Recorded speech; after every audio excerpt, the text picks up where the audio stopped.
दुर्घटना नुहे हत्या अभियोग आनिले मामू घर लोके। अनुगुल अईठापाली थाना शांतिनगर रे नाबालिकार मृत्यु घटना एक ड्रेन रु मृतदेह उद्धार होइतिला। यह हत्या नुहे दुर्घटना जनित मृत्यु बोली स्पष्ट करथिले संबलपुर सदर एसडीपीओ तूफान बाग। पुलिस प्राथमिक तदंतरु यह दुर्घटना कहूथुवा बेले संपर्क किंतु यहाकु हत्या बोली अभियोग करिसंती। पूर्वरु 2014 रे नाबालिकांक बापांकर दुर्घटना रे मृत्यु एवं 3 वर्ष परे मांक आत्महत्या परे जेजे बापा एवं जेजे मांक संगरे रहुतुले नाबालिका। तेबे भाणीजी को योजनाबद्ध भाव में हत्या करी दुर्घटना रूप दि जाइथिबा अभियोग करछंती मामू घर लोके। दोषी विरोध में कठोर कार्यानुष्ठान दाबी करछंती। सेठु आमे फोन फान कलु चिन्हा लोक जे अछंती संकर मारी दैछंती थाना रे जेगरी अछि पोस्टमार्टम होबाकू थाना रे दे दैछंती ये आ से मान तांको जेजे बाबा जेजे मा के नाहती।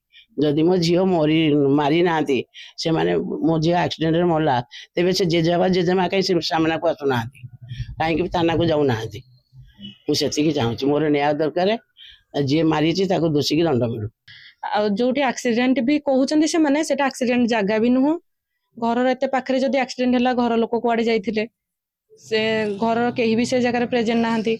एक्सीडेंट जदि है झीर कौन देह खंडिया भी हैनी तार जदि भी बाहर को गला सकाल 4 क्या पचारिकी गला घर लोक भी जानवा दरकार थिला एते छोट छुआ बाहर को केमती गला सेटा भी दरकार सब प्रकार तथ्य हमको दरकार। ना सब संपत्ति थिला तापरे सब प्रॉपर्टी मो भाणजी ना रे थिला आज्ञा तापरे मूल कारण आज्ञा नानी मरिया दिन सब भाणजी देखी भी देइतिला तो हेति लागी आज्ञा मूल कंटा उठे देला आज्ञा।